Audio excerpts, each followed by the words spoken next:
Hello student.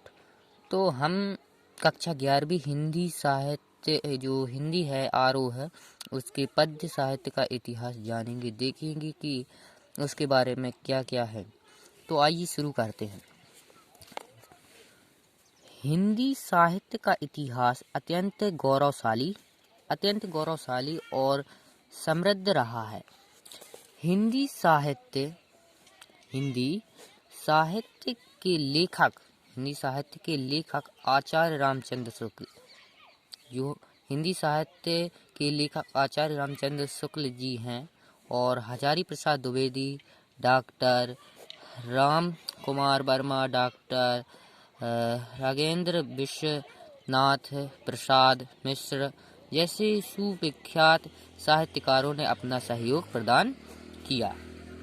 पद्य साहित्य में इन्होंने अपना योगदान अच्छी तरह से जो है दिया है और इन सभी आचार्य रामचंद्र शुक्ल का योगदान विशेष रूप से उल्लेखनीय है।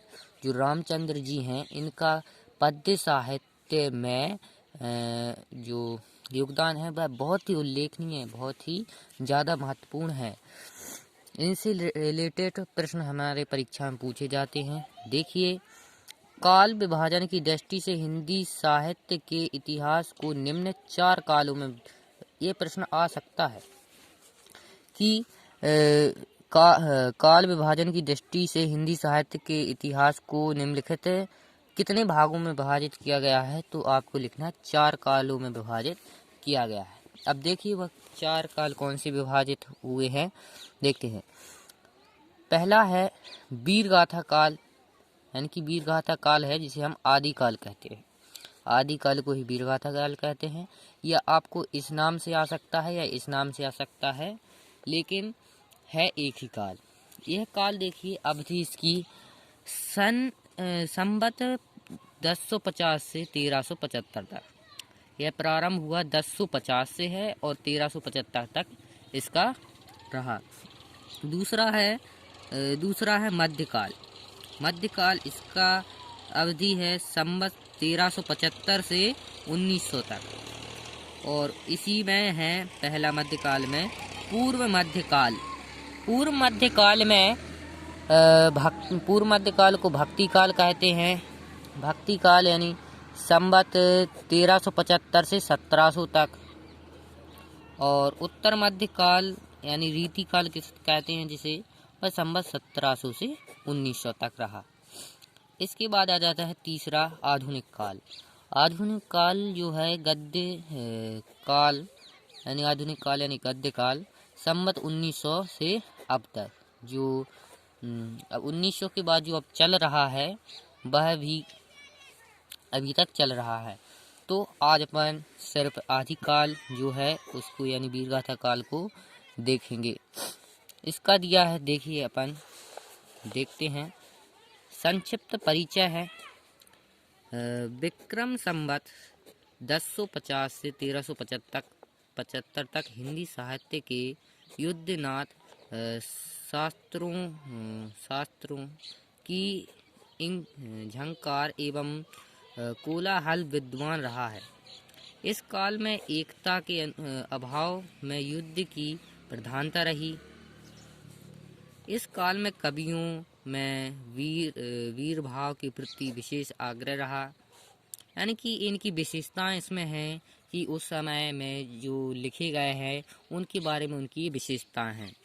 आप इन्हें पॉइंट से भी याद कर सकते हैं। देखिए, आ सकती हैं, ये आती भी हैं पेपर में, किंतु ये कभी श्रृंगार रस से भी विमुख नहीं थे। मतलब ये श्रृंगार रस से भी विमुख नहीं थे। इस काल में लिखे गए ग्रंथों में अधिकांश वीर गाथाएं हैं। यानी कि इस समय मतलब जो भी ग्रंथ लिखे गए अधिकांश वीर गाथाएं जो हैं वह हैं। अतएव इस काल की वीर गाथा काल कहा जाता है। अतः इसे क्या कहा जाता है, वीर गाथा काल भी कहा जाता है। इसलिए इसे वीर गाथा काल कहा जाता है। वीर गाथाएं मुक्तक एवं प्रबंध काव्य के रूप में लिखी गई हैं। मुक्तक और प्रबंध काव्य में लिखी गई हैं। वीर गाथा काल के प्रमुख विषय शौर्य, प्रेम, कीर्ति रहे हैं। इस काल के प्रमुख छंद हैं दोहा है, गाथा है, त्रोटक है, तोमर है, छप्पा है, आल्हा है, वीर और आर्या। कवि लोग प्रायः राजश्रित जो देख लीजिए अच्छे से, राजश्रित जो है, राजश्रित रहे मतलब रहे थे, अपने राजाओं की प्रशंसा किया करते थे। वे भाट और चारण कहलाते थे। इस काल की भाषा सर्वथा रूप थी। छंदों का प्रयोग रसानुभूति एवं भावाभिव्यंजना में सहायक है। इस काल का प्रिय अलंकार यद्यपि अतिशयोक्ति अलंकार और अनुप्रास अलंकार रहा है, फिर भी उपमा है, रूपक, संदेह है और उत्प्रेक्षा का प्रयोग भी उपयुक्त सफल है। आगे देखते हैं अपन इसके बारे में प्रमुख प्रवृत्तियां और विशेषताएं। इस काल की प्रमुख प्रवृत्तियां और विशेषताएं निम्न प्रकार हैं। देखिए विशेषताएं हैं इसके बारे में। राज्याश्रित चारण कवि हैं। आश्रयदाता राजाओं की प्रशंसा। इसके बारे में जो पढ़ा है इसी में से छांट कर ये लिखी है, इसलिए आप इसको अच्छी तरह से पढ़ लेंगे तो आपको ये याद करने की जरूरत नहीं, लेकिन इनका ये लिखी है, इन्हें आपको याद करना है। सजीव युद्ध वर्णन, सचरित काव्यों की रचना, कल्पना की प्रचुरता, वीर तथा श्रृंगार रसों की प्रधानता। अभी आपने पढ़ा था वीर श्रृंगार रस पढ़े थे।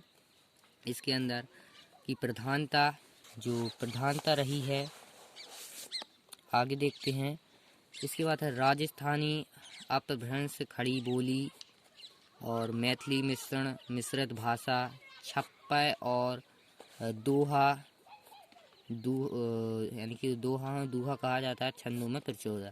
अभी आपने देखो दोहा पढ़े थे, देखिए उपमा के ऊपर पढ़े थे, तो ये सब इसी में से दी हैं, यही पेपर में आती है। तो और आगे अपन